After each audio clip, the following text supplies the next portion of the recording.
Hello and welcome to episode 11 of the Strokes Gained Talking podcast. And we are joined by our good friend Finlay Hamilton. Hello, Finlay.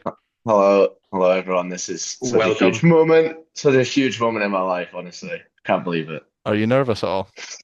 Uh, I don't know. To our audio listeners, he is shaking a glass of water. I'm terrified, mate. So nervous. But we've got Finn on the podcast today. He's one of our good friends. We went to uni together.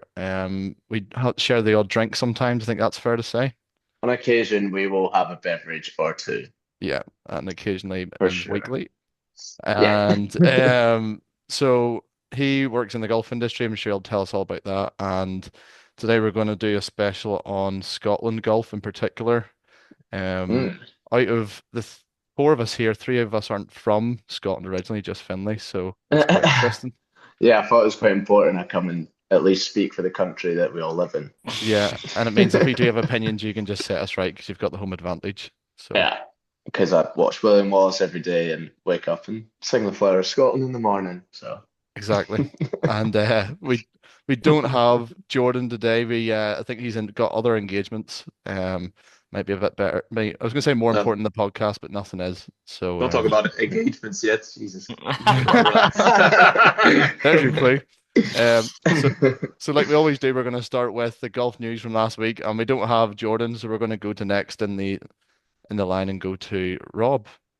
And you can tell us first about the TP World Tour. I know it was the Joburg Open. Yeah, it was the Dunhill actually, Ethan. I think. You're the one you said Guys, earlier. guys, It was the Joburg Open. you've got one job. You've got one We job. all right, I'm just gonna sit here and be quiet Do for your 3 minutes. job. No, the Dunhill was going on, and young Jaden Shaper, who's been playing class golf for 8 months, hit a hybrid from up against the lip in the bunker to about 20 feet, rolled in the putt for eagle to win his first event on the tour, which is pretty Very cool. huge. Yeah. Which Yeah, is that's huge, wild. yeah. And then the big moment was the PGA Tour Q School. So there was like 150 guys playing, something like that, and top five get PGA Tour cards. And this Ben Coles, who was sitting second with about 8 or 9 holes to go, hit his ball into the kind of the like branches, wooden area in the woods, and he went to move a branch, and his ball moved, so he got a shot penalty and completely rattled him, and then he ended up going +6 for the last Oof. for his back nine to lose his PGA Tour card. Mm. It's a Oh dear. tough game. Oh, It's a tough game. Yeah, he was actually trying to tell the rules official. I'm not sure if it moved or not. And It on TV, oscillated. It you don't see oscillated. them. I'm not sure. Oh, You can see on TV the cameraman's just zoomed. He zoomed in on it. Probably when Ben's hoping he didn't zoom in, and the ball just got like a full turn, Oh like the whole no. line's moving. Uh, oh, it was. He we've was. got He was done. Rob. If we looked at you funny there, it's because we got a bit of a bad signal from you. That It technically, not took just in it general. took you 20 seconds to say the word oscillating. Wait, I thought it It's just got lost in translation. Yeah, that's it. Yeah, yeah. Just have the French word in. Oscillating. Oh, Get Joey Barton in. maybe not these days. Yeah. He's got a suspended sentence. Last thing we need is to get him on here. Yeah. That's true. Oh, good Yeah, finish. yeah. Fair point, Ethan. Yes. We don't take political stances on here. But, but before we get into really serious conversation and no fun at all, will Finlay tell us about yourself, about I suppose your golf career, how it led you to what you're doing right now.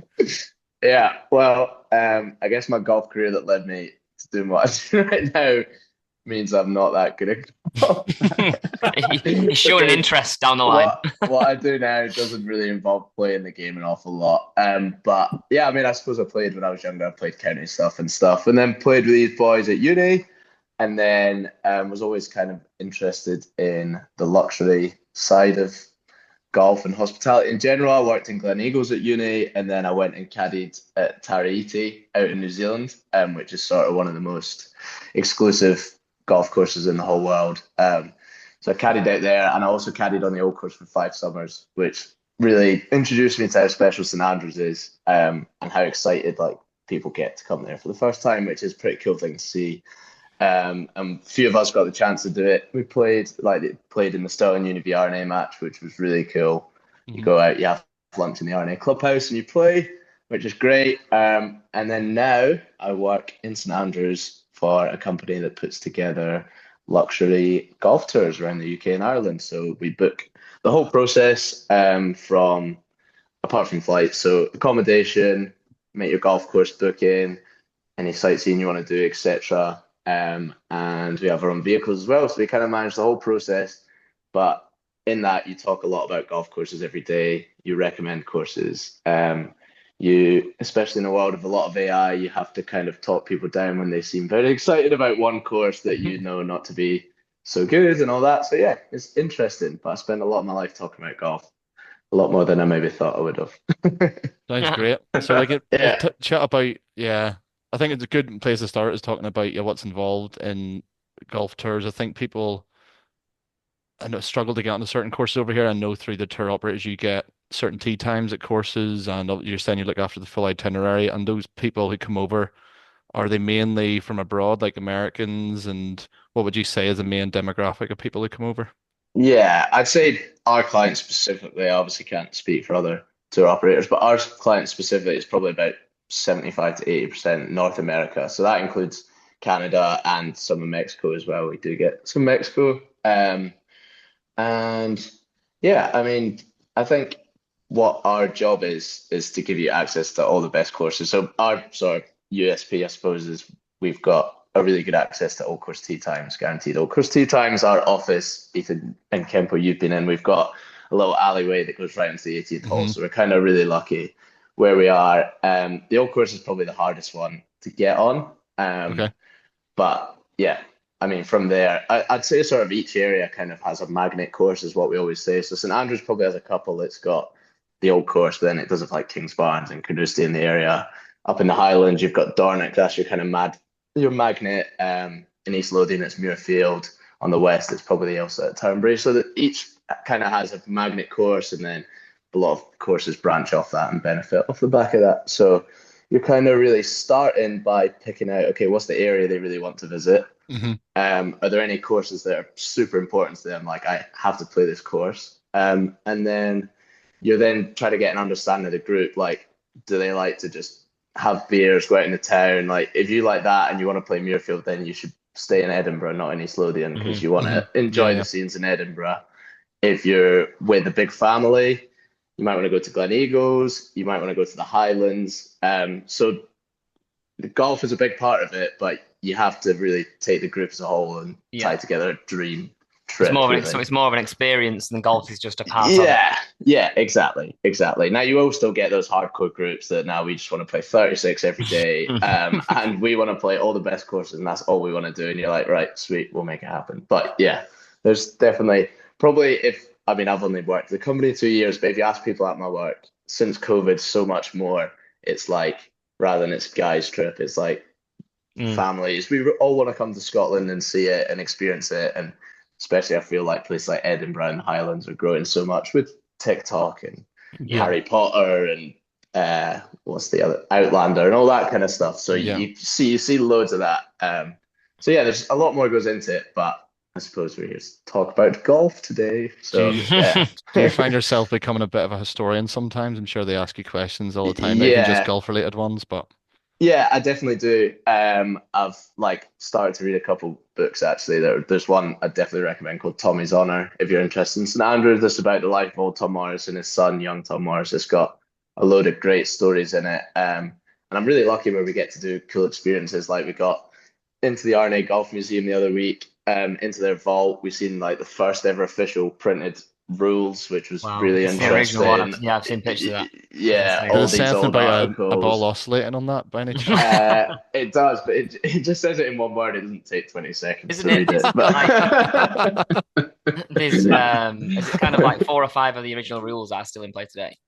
Yeah, With quite a added few of them clubs and are. stuff. Quite a few of them are.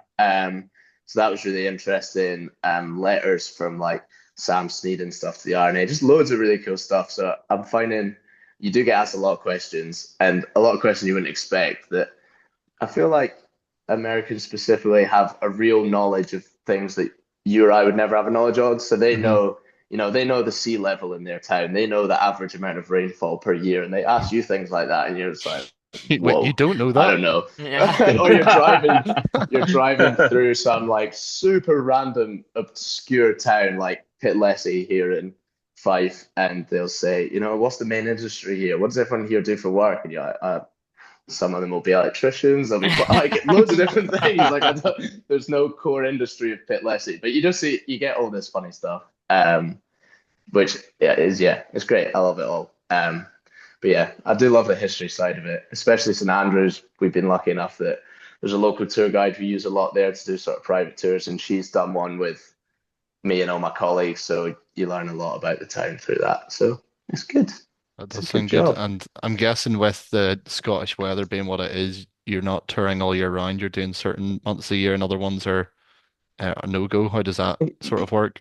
Yeah. Well, a lot of it stems around our allocation of guaranteed all course tea time, what's called the authorized provider program. That runs from mid-April to mid-October, and our season just sort of revolves around that. So it starts off with an event called our Golf Week, which is in April time. And it was, you know, going 50 years back, it was an event that was set up by the Fife Tourist Board to encourage people to come over and play golf in St Mhm. Andrews, which is amazing to think now, Don't need because that. now like everyone's so desperate. So that was how it started, and then my boss got involved with it, and then it got put up for tender, and then he essentially bought it because they could only get like 4 or 5 people to play in it. Now it's like a sellout 80-person event, which is great. So we have one at the start and the end of the season. So it's 5 nights in St Andrews. You play. It's changed over the years, but traditionally it's been like Kings Barnes, Castle, New, Old, Jubilee. Sorry, you play the Old on the last day. 5 nights at a hotel. So it's pretty awesome. And then following that is just hell for leather, like non-stop busy tours across the UK and Ireland. So yeah, it's crazy. We're seeing a lot off the back of these two Portrush Opens in Northern Mhm. Ireland, and with the Irish Open going to County Down as part of that. That's really seeing a lot of demand in that area. But yeah, it's a crazy world. It's not slowing down golf tourism No. in Scotland, in the UK, but in Scotland, it's definitely not slowing down. Yeah. I would say you've Yeah, got a lot of competitors near where you are then as well, and Scotland in general. But I suppose it's maybe in the past 10 or 15 years that golf specific packages have become a thing. Yeah. And it just yeah, seems no matter if you Google, even for abroad, and you Google a golf holiday somewhere, like there's so many results that come up. So how does that? You're saying it's mainly the old course hotel, obviously the service as well you provide, but the old course hotel tea times that people obviously want to come to St Andrews to play it. That is the top of the list. yeah. Well, the tea times aren't tied with the hotel. They're just the old course tea, Yeah. like with the St Andrews Links Trust. But there's a lot of golf tour operators, a lot. But I think there's a space in the market for everyone because there's so much demand. So it's not like super competitive. You're treading Mhm. on each other's toes type thing. Of It's course. just everyone's enjoying how well it's going right now, I suppose. I I think, think What are but at the yeah. same time, what I'm not running the business. I'm just. what are the biggest challenges of running a golf tour like that? Well, what would be the biggest thing you're thinking? Oh God, here we go. Tell you what, the biggest one year on year seems to be people flying through Heathrow, British Airways, because you always lose clubs. Almost Yeah, every that's time they Really? come through with just No their way. suitcases, you go, "Did you come British Airways through Heathrow?" And British Airways through Heathrow, and every time that is the case. So we're seeing a lot more ship sticks, but you never want to encourage them to fly another route, and then that'll be the one time they lose their club. No. So we don't get involved in flights.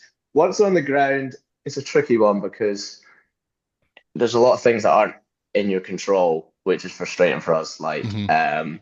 restaurants, service and Yeah. stuff, and caddies and Yeah. stuff. There's things people get annoyed about that you can't really control, unfortunately. Yeah, and I guess Um, they're used to kind of quite a high level of hospitality as well, for where they come from, and like yeah, there's that mismatch between sometimes the areas they go into are quite out there. You know, if you go to Dornoch and you go away from the clubhouse, Yeah, you're in the Highlands. You know, the yeah, level of hospitality is quite mixed. yeah. It definitely is. But we are quite lucky that, off the back of all these great golf courses, great accommodation options have followed. Like Highlands is actually a really good example because right beside the first tee at Royal Dornoch, there's this hotel called Lynx House that's like spread across these three Georgian townhouses, Yeah. sandstone. There's like 15 or 16 bedrooms, and it's just literally one of my favorite hotels in Scotland. It's awesome. You walk right onto the first tee.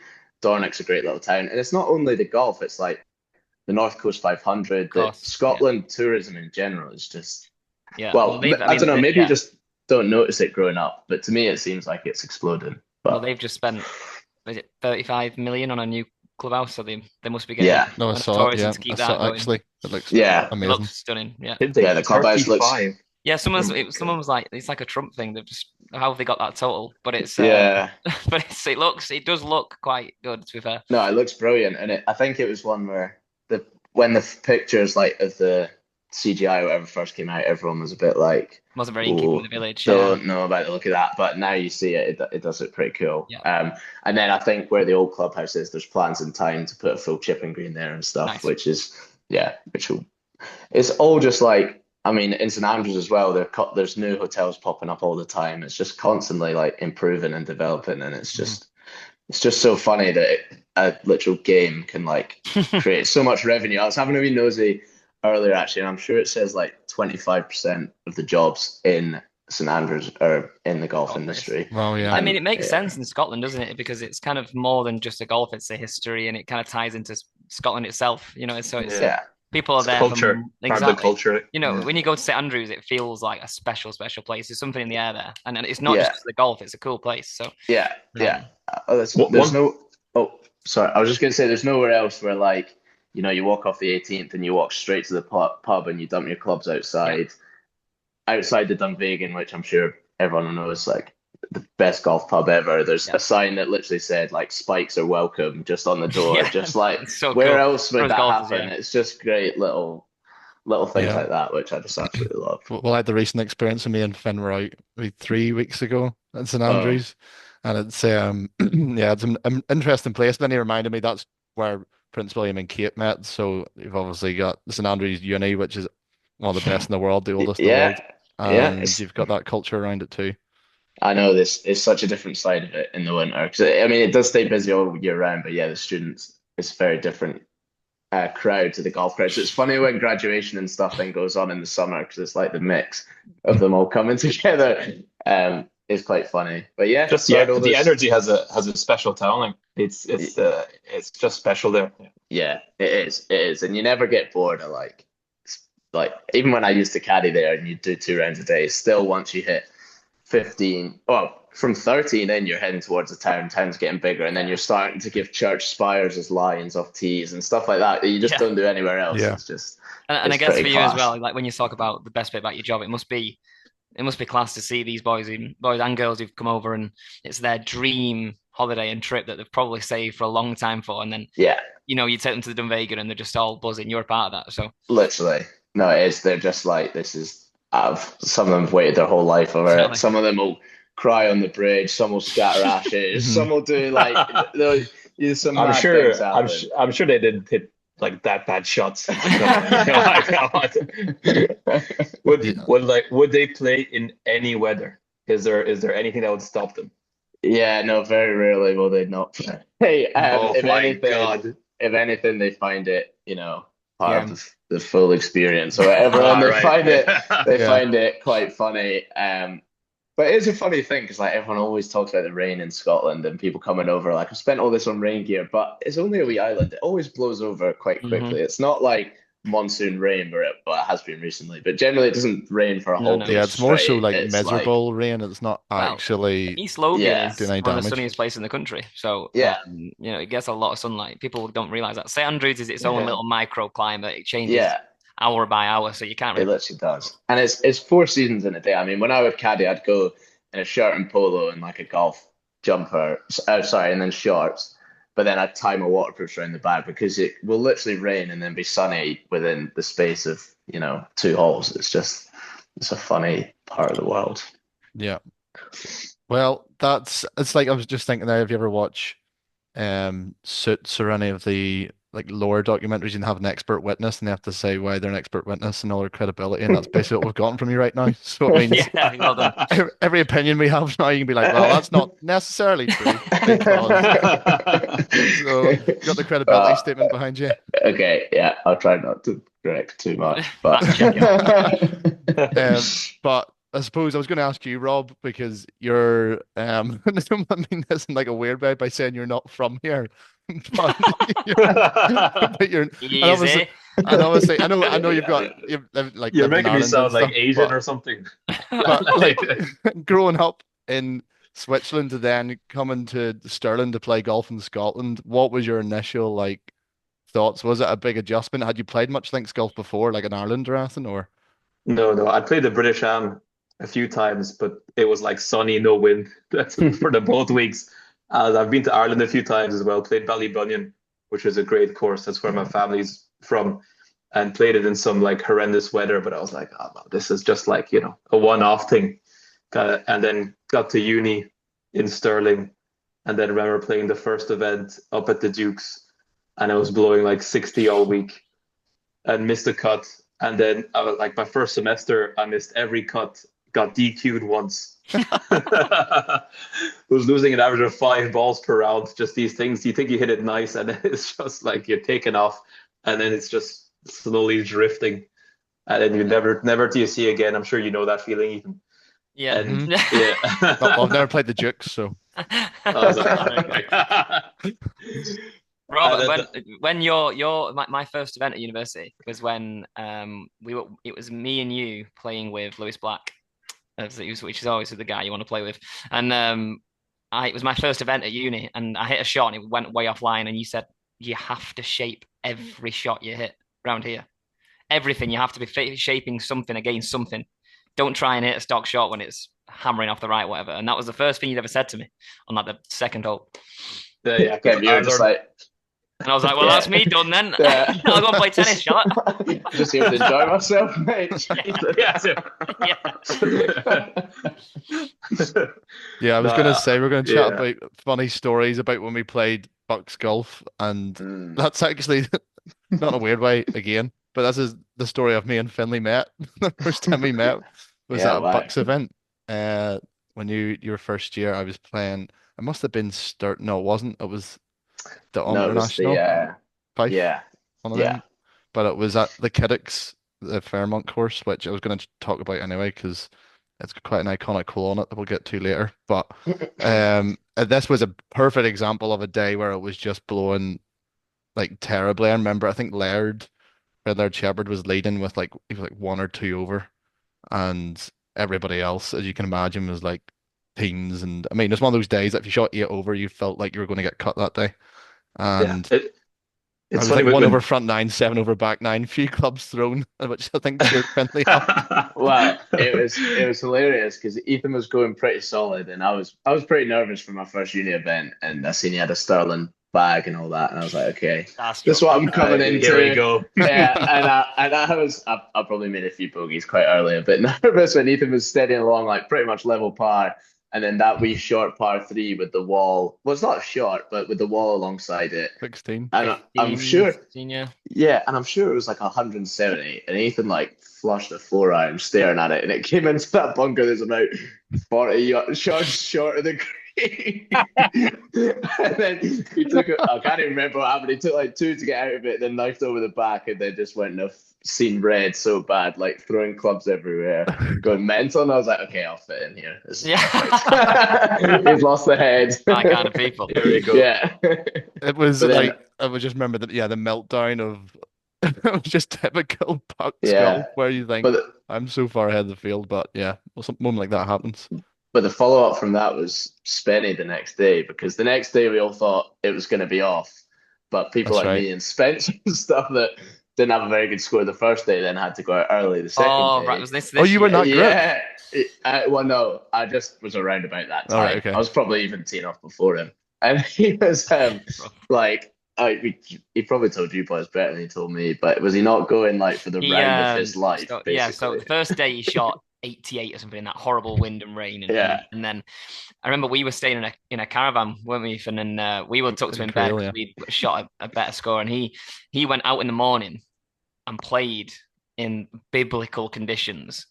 Went through about 4 gloves, was level par through 9, and someone came over and tapped him on the shoulder and said, "It's off, mate." And he was like, "What?" Yeah. I think he was on. No, he got to like the 12th. He was like, he got 12. I think he got to the 12th. But he was. I think it was 2 over at worst. And one of the guys, the organizer, going down the bucket and says, "You're coming. It's off, mate. You're coming in." Mentally says, "I'm 2 over par." Like what? And he's like, you couldn't believe it. I remember that event. I was like, so I'm sure I was maybe a couple groups ahead of him, and I was actually going quite well as well. I was 3 or 4 over or something in that weather, and I was playing off 3 or something at the time, and I was like, I kind of said to the folk I was playing, but like, do you mind if we just play the last 3 holes, because I could probably shoot my score here? And they're like, are you actually joking? Like, first year all budding and exciting, and then now I'm like, there's not a chance I would play. It's so funny. People ask me like, "Oh, what's the best round you've ever seen?" They love like, "Oh, who's the best player? Or what's the best round you've seen in your life?" And then it could be and everyone's like, "Oh yeah, these 62 played with this guy, flushed it," and I'm like, these boys like Laird or Jordan, when they shot like 2 over at Western Gales, it's actually the best round I've ever seen in my life. Yeah, I remember. I still remember Colin Edgar. But it was. I've seen 2. It was Jordan shooting 1 over around Western Gales in the worst conditions I've ever seen, and then Colin Edgar shooting level par in the Exeter Invitational to get into a playoff with Jordan. I think I shot 6 over, and I was the second best score of the day, and he came in and shot level par, and I've never seen anything like it. And if you'd seen his swing, then you'd understand how amazing that is. That is hard. No, he's a brilliant golfer. I was actually going to ask you, Rob. I know this is not really where this chat's going, but do you think, from someone that's grown up not playing that style of golf, it's almost better to do that than come over and learn it? Because I do think for a lot of the Scottish boys, it's harder to then, British boys to then, go like hitting it long and high and soft, and it's like a totally different game, whereas it's easier maybe to reel it in, I feel like. Yeah. I mean, you can see a few of the top Scottish pros, like they do really well in the linksy windy events, like Grand Forest. 2 wins have come in Scotland in horrendous conditions. Around the Fairmont, Ewan Ferguson as well. I think he won in Austria when it was like terrible weather on a difficult course where you just have to somehow shoot level par by just hanging on, praying to God pretty much the whole way through. And then once you get like, it's a whole different style of golf to go in to a course that you need to launch it 150 feet in the air with 320 carry. You have to have a different sort of, like, grit isn't enough. You need to carry a 320 and you need to play like these high launching balls landing into firm greens, and you just and the golf that we get, you can never really practice that because you don't get that. I mean, what's funny, when I came to Stirling, I came with 2 other Swiss boys, and one of them not many people with it. 2 other Swiss boys came with me, and one of them left after the first semester. It was that bad, and the other just quit after a year as well. Wow. Wow. It'll get you. I remember like phoning my mum after playing Fairmont the Kittocks and hitting like 4 OB after 17. So jarring. Like, just crying like, "Oh, Mum, This isn't for me." I'll be an accountant. It's all right. I think the difficulty is, though, in especially in England and Scotland, if you want to get anywhere in the amateur game, you've got to be exceptional at links golf. I mean, all the best stuff's played at these tough links golf courses, and you can kind of see what Bob Max had to go through over the last, I don't know, decade, of how he's had to change his game. Talks about changing his ball, higher spin, changing his swing to kind of compete on the PGA Tour. But what's amazing about him is he can then just drop it back, come up to win the Scottish Open. He's got both because he started here. Yeah. What's great in Scotland is you can't fake it. Like, you just either you've got control of your ball Yeah, yeah, or exactly. you're gonna shoot something silly. Yeah, but I Yeah. And think that's what I like growing up in Switzerland. Like you could get away with having no idea what you're doing and Yeah, shooting level or one under. yeah, just And go then I bang. came Yeah, to Stirling, and like, you might have a little, you might be losing a little bit right or a little bit left. And then suddenly you look at a scorecard at the end of the round and they've just shot 85. yeah. Yeah. It's this. I didn't even hit it that bad. I Yeah. think if it's flat calm and you're playing a long wide golf course, then modern equipment's that good now, especially after tee, that you can get away with so much. But if it's howling crosswind, then no driver's going to save you. You've got to hit the middle of the club face with good control of your path you're playing. So yeah. yeah, I that's a think different kind of It's question. also it's not even just that when you caddy for people and stuff, they have no concept of, okay, I'm putting into the wind now. I've never had to consider the wind Yeah, putting when in you my put it, life. yeah, Or like a chip in with a big side wind. If it's sloping right to left, it's gonna like yeah, go break like four times the amount. It's just like you've never hit a chip that blows in the wind before, but yeah, it's yeah, just a yeah. totally different game. It's mental. yeah, It's fun though, I great fun. remember yeah, you learn so many skills, but then I remember there was a period where Dean, the coach, was getting really annoyed because it was just defensive golf every time you played. Like the weather Yeah. was so bad for a semester that you actually, in some ways, you could test people's skills, but actually for like the scholars, you didn't really know how low they could go because you can't. Not to say you're going to be playing dartboard golf, but you can't. You're not really playing for birdies. You're playing for pars and Yeah. two putts and There stuff was like no, that. yeah, Yeah. exactly. And there was no difference between, well, there was obviously a difference, but the gap between the non-scholars and the scholars was kind of brought in by the weather, you know, Yeah, I Yeah. find that because I was nowhere near as good, but sometimes I'd like sneaky scrap it top around to 10. like Yeah. three over, and you'd be like, Hmm. actually, I'm not too far off. Like, Yeah. like the Uh, guys who'd got over 3 rounds, it might make a difference, but even still, yeah, if you put me out in a flat like calm conditions against the scholars, they're gonna beat me. So at Yeah. least it gives me Yeah. some sort of a chance. Yeah. I mean, the university golf season in the UK being in the winter, it's just like, Yeah. is there a point in playing Yeah. golf? I was good. Like, I never want to practice. I can't practice. And I can't practice any short game. And every event I play is like 60-mile-an-hour It's winds. on a really hard course.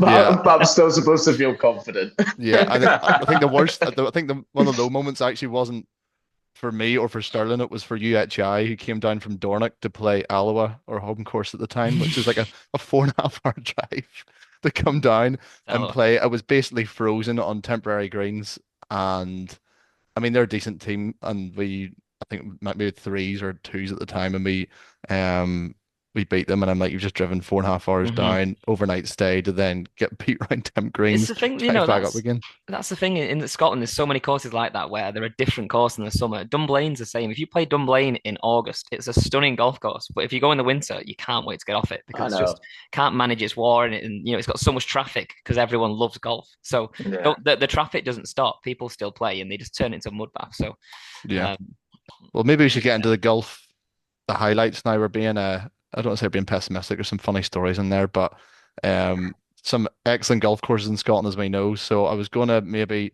save Finn's opinion for last, and it'll kind of like Mhm. balance out everything we've said. Okay. That's a bit dangerous. Yeah. So Rob, I've asked you in preparation for maybe your top, well, however many you have, top three courses. Do you have a top three? I know mine mostly are links courses, especially, but or do you have a favorite course? Top three, I'd go oof, go start with Kempo. Kempo, he's been writing down answers for the last 20 minutes here. So I'll start maybe like with a hidden gem, Right. right? So Yeah. last summer, maybe it was the summer before. No, it was last summer. I played Ullapool Golf Club, and it was a stunning summer day. And if no one's been up there, it is unbelievable. I don't know what it'd be like if it was what it can be like in Ullapool, rain and wind, but it's a stunning golf course. And there's certain holes right down here. The fourth hole, you kind of play up the lock, and it's stunning. And it's one of those that kind of gets forgotten about because obviously it's on the NC 500, but if you're going up the east, you've got Dornoch and as Finn will say that kind of area. But then when you kind of come around to the north, then you come down the west. There's a few there that are kind of town golf courses like Ullapool, and you've got I forgot the name of the other one. but there's some good golf courses over there. I believe you. We believe you. Yeah. I mean, it's called Grinyard or something. It's a good golf course. Next question. Next question. Right. Okay. Rob, do you have a favorite golf course yet? Okay, if we're going for hidden gems, I have a soft spot, even though I was DQ'd there. I have a real soft spot for Ladybank. I think Ladybank is very good. I actually think no one ever mentions it, but it's got the gorse, it's got the funneling holes down in the trees. It's a silent gem, and you can play it on your way up to St. Andrews. It's kind of it can be part of your trip. It's a great little course.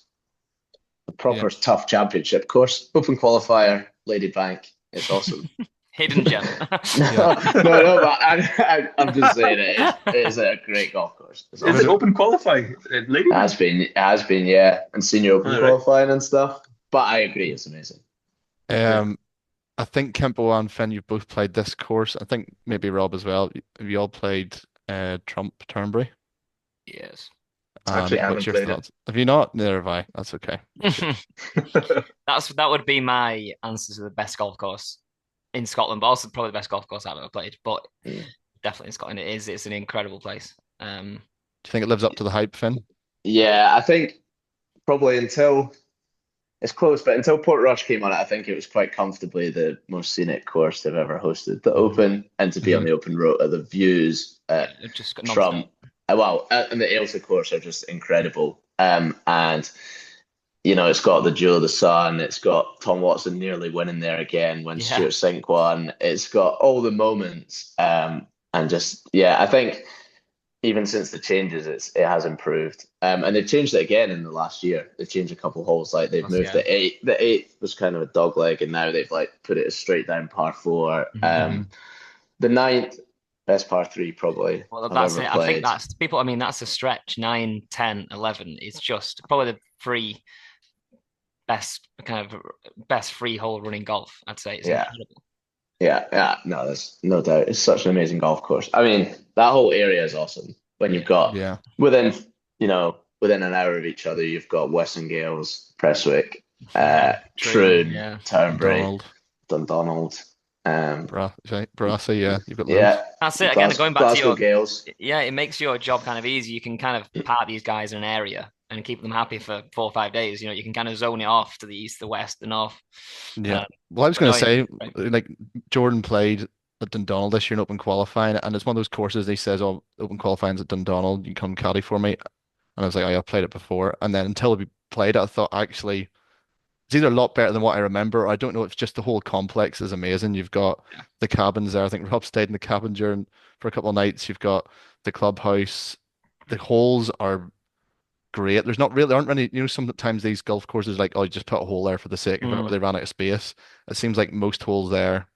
I can't really think of a bad hole. There's water features there. There's semi-blind tee shots in the sense that if there's dog legs around the corner and stuff it's a really nicely laid out golf course. I'd say it's maybe sometimes underrated because I think people know it for the complex, but I actually think the course does hold itself. And that 18th hole is a brilliant finisher hole. I mean, it's similar to when you talk about Ailsa.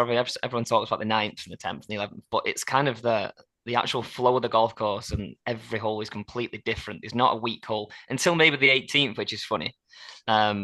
Which isn't a weak hole, but it just compared to the rest of them, it just kind of is a straightforward par 4. But it's just you come off the golf course and you can't believe what you've just seen. It's incredible. Yeah, it's amazing. And the west coast of Scotland, you get the best sunsets you get anywhere. So late night on the Ailsa in the height of summer, you're teeing off about 4 o'clock, finishing about 8:30. And you're going to sit in that clubhouse after the famous white clubhouse and look down and the sun coming down over the course. Is pretty much as good as it gets. Worth every penny of that £9 pint, isn't it? There's insider knowledge. There's the sales pitch, Rob. Go buy a tour. Ben, do you have hashtag ad? Other golf courses are available. This podcast is sponsored by Luke's Golf by Huel. Drink Huel. Is that you wearing Arnie there? Finn, do you have a a favorite golf course or one that you're down to tell us that? Yeah, it's tricky. I mean, like the old course will always be my favorite golf course, and probably in the world or in Scotland anyway. Like it's like for me, it's like the Beatles. It's like where it all started. It's like Mhm. everyone copied it or tried to do something to do with it. It's so accidentally clever. Like loads of things came from solutions to problems, like the sheep hiding in the low areas. Okay, we better fill that with sand. Oh, that's a bunker. That's quite fun to play out of. Like all that just kind of just came around, which I think is so cool. Yes, that's brilliant. Yeah, I never knew Yeah. that. That's I incredible. never Yeah. knew that. That's No, there's awesome stuff like that. And then almost every bunker's got a name. Like there's one called the Admirals because there was this admiral that lived out by the Eden Estuary and he would walk into town, get steaming, and he would always fall into this one bunker. So then he tried to fill it up, and then they came out and they're like, you can't just fill up a bunker. Like this is Watch me. a part of the course. And yeah, so it's brilliant. There's so many brilliant stories. So I'll always love it probably the most. But when I think about a course that just every time I play it, I love, and I always go on about this, and I mean, we never really use it, but Blairgowrie, the Rosemount at Blairgowrie, I just think is so brilliant. It's Dr. Alistair Mackenzie who's designed Augusta and Cypress Point. It's kind of sits. It's not bad on to the see way that, up. is it? No, not bad. And on the, in the Perthshire Highlands or the north of Perthshire, and it's just if you play it in summer, there's deer running around, there's red squirrels running up trees. I just think it's so cool. So many great little short par fours, and it's just so much fun every time. But yeah, the thing is, a lot of golf courses is how you play at them as well. Like I 100%. always say, Carnoustie is just unbelievable. I think I try and now with my job take more of a view of a golf course on how good it is and not how I've played on it, because I'll usually not play that well. So like Carnoustie is one that it's like you use every club in the bag, you think about every shot. There's more than one way to play every hole. Something I always think is amazing about Carnoustie is the greens are pretty flat and simple. Yeah. Yet it's still an amazing course. They didn't have to trick anything up. It's just great. There's no great views. That's the point. What amazes me about Carnoustie is there's no views. So to make up for it, they make the course impeccable. When I played it was the best conditioned golf course I've ever played. It's frightening. Every time we go there, it's an amazing nick. It's like an insane nick. But it's just one of those funny ones that you get a group of people who are terrible at golf and they say, "Oh, I really didn't enjoy that course," and you're like, "Right, well, I wonder why you just shot 126." So I probably wouldn't have had that much fun either. But I was gonna say, I mean, one of my favorite courses and the first time I played it this year, and I think it's a bit of a controversial one, is the Renaissance. I knew you were going to say that, and I'd agree with you. I think it gets a bad rap because of its more the club side. The actual layout is a very, very It's fun a brilliant course. The course is brilliant. The greens are tricky enough, to be fair, actually, and you've got a good scenic holes around the coast, like the one just before the halfway hut. Then it goes to like a blind par 3, which actually thinking about it is probably one of my least favorite holes. But I think good shout out there. Yeah. You think back to that day, it was for your birthday. We had good company. It didn't actually cost us much, and it was one of those days that we all came off the course, we were buzzing. So that's one of those courses, isn't it? Yeah. Obviously, the full experience around it as well, as Finn will know. That's kind of what makes it too. Well, but the thing about the Renaissance, and I think this about a lot of other courses like the Fairmont courses or even like a Dundonald, that when you're spending 5 nights in St Andrews, you're not going to go play the Fairmont. You're going to play the old course, Kings Barnes, Carnoustie, Dunbarney, the new course, even Jubilee. Like they just fall foul of, if they were in another area, they'd be by far the best golf course in the area. Renaissance, right beside it, you've got the North Berwick, 3 courses at Gullen, 2 that you maybe play instead. Muirfield, Dunbar, Kilspindie. No, I mean, I genuinely put it up there. My experience there, I would put it up there with it's on a par in that area with. I love Dunbar, but I think it's on a par with Dunbar.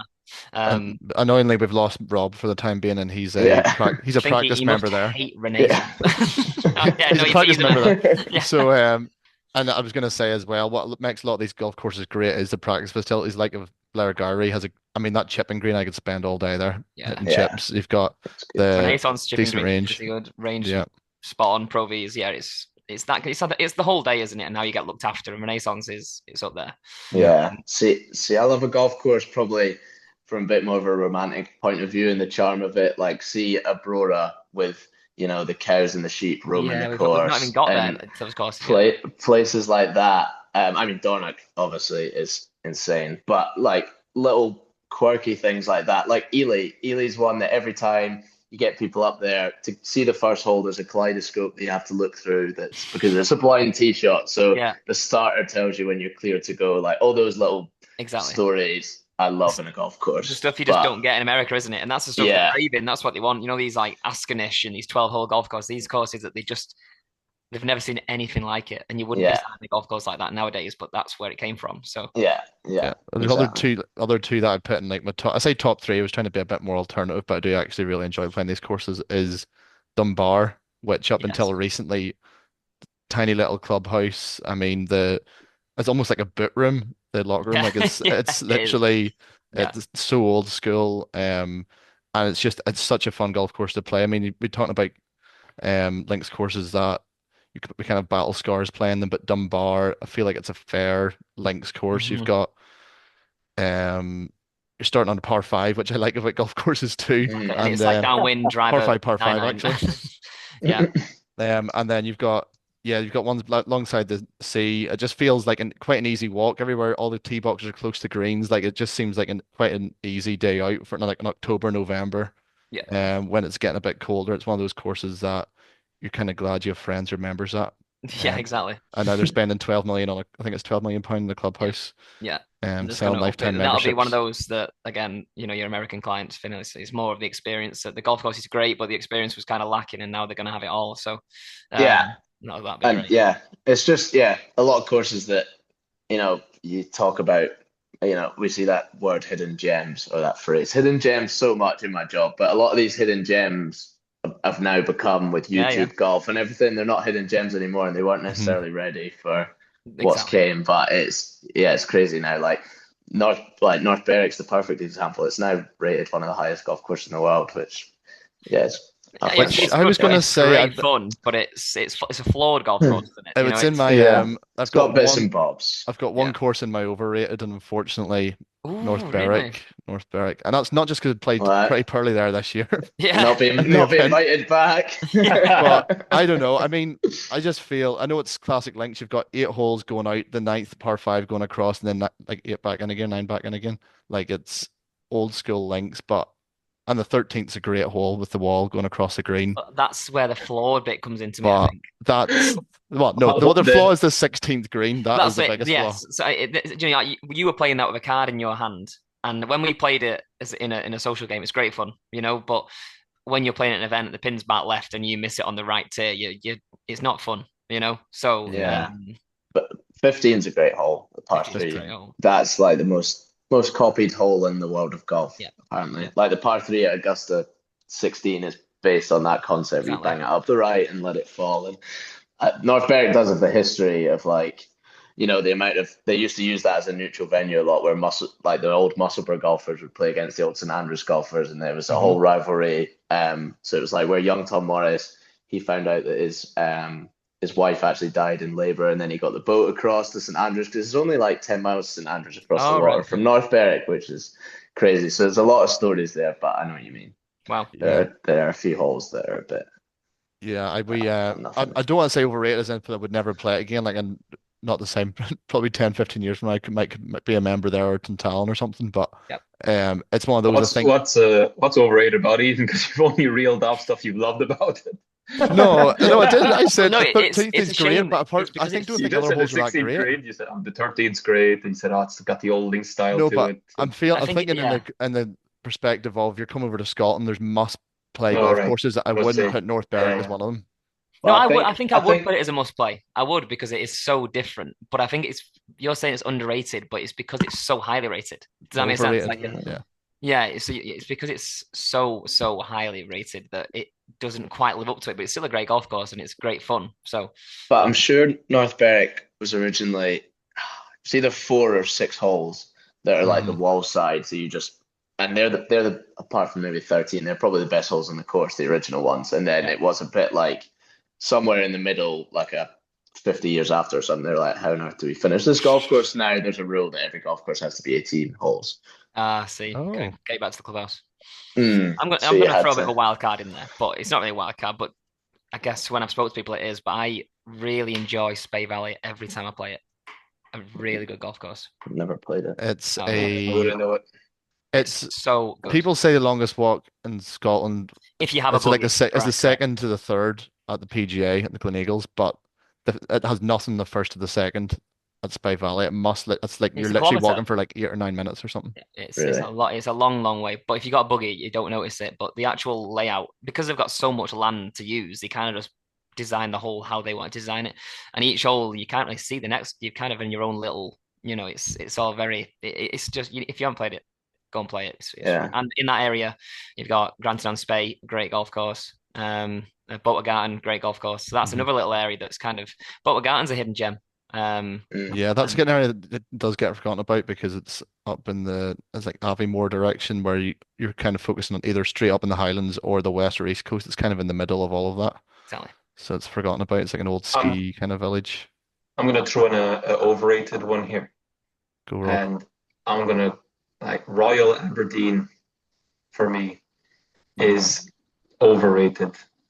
I don't think there's any very good holes. I think it's a good And start, and then I would agree. I kind of forget. Actually, I played it once. I can't remember the rest of the holes apart from like the last three, maybe. I think there's so many like par fours that are kind of like not much to them, and then It looks shot. the layout No, is shot. no, No, no, go for it. I agree, probably. I yeah, there's no memorable holes that you play, and the 18th is a blind kind of second shot, which I think is just Yeah. I mean, having a blind shot into the last is that's just criminal. That's just criminal Well, for me. it sounds like you don't have to worry about it for very long because isn't it falling into the sea? So, Is it? apparently so. Yeah, they're losing a lot The of golf. landslide, is it? All right. Yeah, and a yeah. lot of the back of the tee. I think it's back of the 12th, is it? That's disappearing. They've had to already change a whole lot too. So, Yeah, I would agree with It, that because in preparation for this, I actually just asked ChatGPT to give me the top 100 links courses in Scotland, and then I picked off the ones that I'd played instead of trying to remember them all. you just Um, can't and give away your secrets like that. I Let it be surprised myself. authentic. Like considering I'm from Northern Ireland, I've played. This isn't including Parkland courses where I played like matches for our club for the uni. I played 26 links courses, which I was pretty surprised at. Impressive. And mm, Royal Aberdeen is one I went down and went, oh yeah, I've played there as well. So to Rob's point, I think it's quite Gaming. forgettable. it almost ties in with one of my underrated ones. I think Mercer is so much fun, but at the same time, it comes back to the nostalgia thing. I played my first Scottish boys at Mercer. I played really well, and I had them Hmm. like the coolest week of my life. But Yeah. I remember it being just a really fun course. Trump International up there is unbelievable. Up in Yeah. Aberdeen, it is just for views and epicness. It's like Have insane. you have you played the new course? Have you I played it have, yet? yeah. I really You said you enjoyed played it. recently, yeah. Yeah, Yeah. there's a few holes that their concept is like three sets of six, so like six that are more like on lakes and in swamps and stuff like that, and then six that are more like the old course, and then yeah, um, but the ones that are more like the old, it's weird saying the old course, but the old course at Trump Aberdeen, are insane. Really. The ones on the water, I mean, there's something cool, there's something a bit different, but they feel like you're playing in like Portugal or Spain Yeah, or they're not something, very and it's a authentic. Yeah. bit like I'm in Aberdeen. Yeah. But yeah, no, Scotland's got a lot of great links courses, so it doesn't matter if there's Good something point. new every now and then. But I do think all these new courses, they're so set on being new. I don't know what's wrong. Sometimes they're just making a Yeah. classic links course, but Don't reinvent the wheel. doing Yeah. it better a bit. Like I always think quite underrated are like the new course and the Jubilee course I was because going to I think say they're new, yeah. both really, really good golf courses. But because they sit next to the old, they kind of get forgotten about. But Yeah. I think they're both great tracks. I played Boyd Quake, the tournament. It was the same year whenever it was at St Andrews last, and they're taking the stands down playing the Boyd Quake, and I played a practice round there, just thinking, oh, I'm playing the old course, and this is just the other one I need to play, and Mm, then played it and thought, actually, that's a brilliant pretty good golf fun. course. Yeah, Really, yeah. Similar really to good. similar to King Robert the Bruce at Turnberry. We play it the same weekend, and it's a stunning golf course in its own right. There's some Yeah. holes on there that some of the best golf holes in Scotland. Yeah. But it's Definitely. again just next to it's next to Elsa. So Yeah. I was going to finish up if you have one that is asking about what your favorite hole is in Scotland, or maybe a memorable one. Because I was going to say a memorable one for me is the 17th of the Kiddocks because it's just ruined yeah, so many golf scores. 400. I looked up the scorecard before we came on here, and off the Blues, which to be fair, I don't think we played off very often because it was like October. It's 500-yard par four, but it's 455 off the whites, which we would have yeah, played off. probably Um, and the prevailing southwesterly wind meant that it was either in straight into wind or into out the left, and I can just see James kind of squirming up out Well, there. funnily enough, I've played that once. PTSD. Well, I remember that when you talk about that's one of the best golf shots I've ever hit in my life on that hole. When I was under par Was on it that putt? tee. No, no, I was under par on that tee in the event we were talking about with that bad weather, and I remember I was making birdies that round, making up. I was trying to make up for that hole, thinking, well, I can double that now and I'm level par, kind of thing. And I strike one down the middle. It's one of those memories that you can still remember how you feel on that shot. It Yeah. is a very good hole because the next shot you got to go over a ravine. I remember I had a 6-iron in. Yeah, It's it's a not bit. an easy golf hole. It's hard. It's just a hard hole. I mean, the green's pretty big as well, from what I remember. So even if you're on the green and it's like 40 mile an hour, and you've got a 50-footer, it's not exactly a guaranteed two putt either. Nope. But I'm just gonna give mine in case you need to think anybody needs to think about their favorite hole. But mine is the 18th at Leaving Links, Oh, that's quite a good one. which I don't. I mean, I'm not a big fan of Leaving. I've played the gold medal there a couple times, which is actually for that event. It's like I think it's one of the oldest. It's the oldest amateur tournament in the world potentially. Might be. I think it is. Um, but the course itself is like just a pretty average length, but it's quite good because it's 72 holes in 2 days. It's an easy walk. But that 18th green, um, there's a big burn that goes around it. And it's a 456-yard par four straight into like a southwesterly wind. So you are on a par four last hole, and you're like laying up short of this burn, trying to get up and down. And they always put the pin like three on, three from the right beside it, and it's just great when you've finished a round and you're sitting in the clubhouse like after your first 18 holes, having a bacon roll, watching people just absolutely crumble at this last hole. It sounds really sadist, but it is kind of true. You're like, this is just not fun to watch. But yeah, it's interesting because obviously you've got courses like Turnberry that have brilliant holes wherever you go. But I wouldn't say Leaving's a great golf course, but that hole is amazing. Rob? I think the sort of hard to tell, but like the 18th at Dundonald is just a cracker. I think it's just so well built to for a last hole of the course. Like you can make anything on that hole, you literally can. And then like it's it's calling for a 3-wood, like a high fade landing middle of the green, but there's so much that can go wrong. But if you pull it off, you just feel like the best golfer in the world. Coming into it's a cracker. I love the 7th at the Kittocks at Fairmont, the one down the hill there With a wall on the left. with the wall on the left, Stunning because you, depending on the wind, Mm-hmm. you can drive the green there, but it's a wild drive to take on as well. Yeah. Yeah, But it you is. can also have driver 5-iron or 4-iron Yeah, because you're into so a elevated. Yeah. into a nasty like green, like tight green. You have to draw it off. It's just, I think it's a cracker. And it's great, yeah, because at that point in the round, you've got the par five that is going the other opposite direction. So if it's downwind, you're thinking, oh, there's a good chance. Then as you say, you get to that hole and you're like, oh no, this is supposed to be easy on paper. And I've got like so long into this hole. OB all down Yeah. the left. That's great. Yeah. Yes. Yeah. Cracking hole. Yeah. Finlay? Yeah, I might go on a bit here because I feel like we've got quite a few, but I think I find it hard, like when people like the big name courses, but I feel like in golf there's a reason there. The big names, like the history they have, and like they're great courses for a reason. It's not because of marketing, it's whatever. But so I'll sound like a broken record, but the 17th at the Old, I think, is the best hole like in golf. Like imagine now you said to someone, okay, you're gonna put a building there. It's going to be rough on the left. Then there's going to be a road. It used to be a train track, but now it's just a road the whole way up the right. But you're going to have to play off it if you land on it. If you go up against that wall, you'll just have to figure it out because you can't really drop any closer. You just have to deal with it. And then there's a horrendous bunker short left that everything slopes towards, and the green goes in the opposite direction to where you're going, and just make it work. But that's probably my favorite hole. Maybe 15 at Carnoustie is really cool. 15 at Kingsbarns with my hole in Hard to one. get in there. It's only taken us an hour to forget that. But one that's probably maybe more hidden gemish is the first at Machrihanish. Is really, really cool. They say it's like the best first tee shot in Scotland, apparently. But you're hitting right over the corner of the sea. That hole at Crail that goes over the corner of the sea, the opposite way, right, stroking next one at Crail.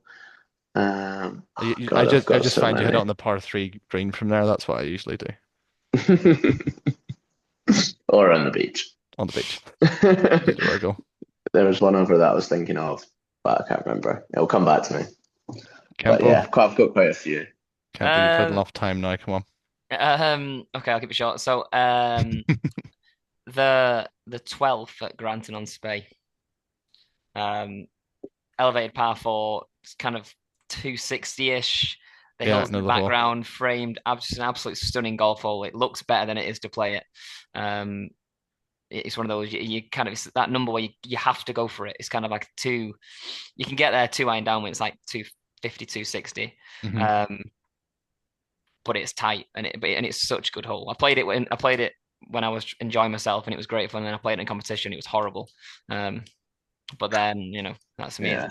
And then again, the 4th at Ullapool, stunning golf hole, playing along the lock. It's a stunning hole. So yeah, that's. Do you remember it, Finn? Never played Ullapool, but there's a couple. You said sorry. Your hole. All right, yeah. Well, I have a couple still, but there's one at Anstruther. I don't know if you've ever played the 9-holer at Anstruther, but it's an old Tom Morris. There's a hole called the Beardies, which is said to be the hardest hole in Scotland because it's a par 3. It's 240 yards. The green is like as wide as this. The green's like as wide as this table. There's gorse all the way up the right on this huge bank that like kicks it onto the green, then it falls off left into the North Sea, and it's like so hard, but it's so cool. Other just cool ones from uni, just when we touched on uni, I think like the 18th at Moray Old was always really good fun, and even you know what? See the amount of fun we had with the 18th at Alloa as like an amphitheatre. Everyone stood up there. Memories. It's probably the best hole. 17, 18 at Alloa are good golf holes. And you're coming. Match play holes, yeah, I think they were class to watch. Everyone just stood around. Par 3, 18th hole. It's class. It's class. It also meant if there was playoffs and matches, people had to play the 18th again, which was unreal. I mean, you'd always pick one of the ladies because they're like 40 yards further forward. Definitely. But yeah, okay. That was. Have you ever played the old course at Musselburgh? No, but I really want to. We should go do that inside the racetrack. I've played that a lot. Right, it's the one around the racetrack. It's actually the oldest course in the world. Yeah. And the first hole, you're teeing off. So you got the little clubhouse. You're literally teeing inside the clubhouse nearly. It's quite a mad first tee shot. And you're hitting over the racetrack, and it's a 250-yard par 3 first hole. There's no driving range, there's no nets, no nothing. Yeah. Welcome to Musselburgh. Welcome to Old Course in Musselburgh. Yeah, it's an absolute cracker. It's such a fun course to play. Yeah, not sure it's quite the oldest course in the world though. I've heard that's where it kind of started on Leaf Links, didn't it? But that's where the first golf course was, apparently. All right, yeah. Golf is played on the land of the old course, though. Yeah, I wouldn't want to take Finlay on with this, to be honest. Yeah, no, he's read books. No. I've read. But maybe the first where they said this is a course, maybe, yeah. I guess. Great.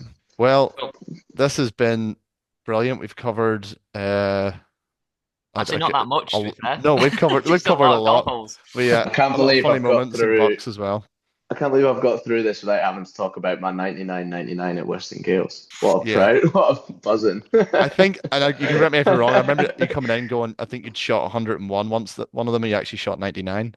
Yeah, well, I was terrified because obviously if you shot 100, it would be a dirty pint, which would obviously be quite scary, especially if you're a fresher. And I think I might have had a golf trolley as well, so that's like a double dirty pint.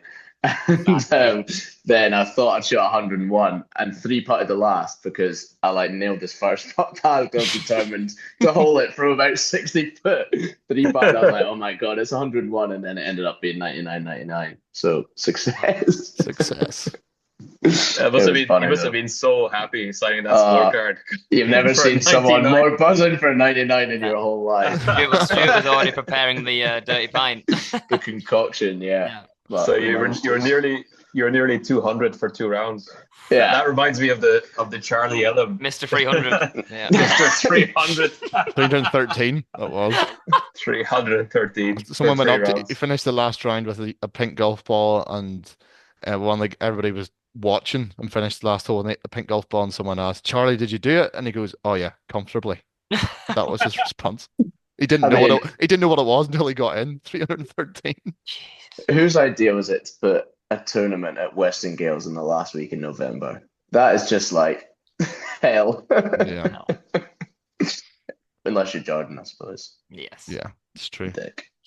Well, no, I feel like Kemp. I think like we've covered quite a lot there. Not maybe we have. quite I'm joking. Don't worry. Quite the golf advice from our other podcasts, but I think it shows that not that everybody thinks we're world beaters anyway, but we've still shot some horrendous scores in Scottish golfing conditions. But I think in recap, there's plenty for Scotland to offer in terms of golf, and as you said, Finn, even if it is bad weather, it sometimes adds to the experience as well and your skill set. So yeah, if you're thinking of playing Scotland, or if you think you disagree with anything we've said, just keep it to yourself. Absolutely. There's 600 courses in Scotland. You'll find one you like. I'll get in contact with Finley and go and play it for yourself. Yeah, we'll give you Finley's personal number at the end of this. Yeah. You can definitely do directly. That. Just ask Kemp for any pub. He'll tell you I can get you on any course in the world for free. But yeah, thanks very much, Finn, for coming on. Cheers, lads. Enjoyed that. And we'll get you back on again at some stage. And next week, we have the Christmas quiz hosted by our friend Jamie McIntosh. Don't know exactly how we're going to do it. We're talking about having a beer with it, but I don't have the equipment to do it in a pub, so I'm hoping that means still on Zoom. But we can chat about that. You'll see next week. It's going to come out in the 23rd because you'll all probably be busy on the 24th and 25th, so I'll give you a chance to watch it. But yeah, thanks very much for listening. Thanks again to Finn, and see you in the next one. Cheers. See you.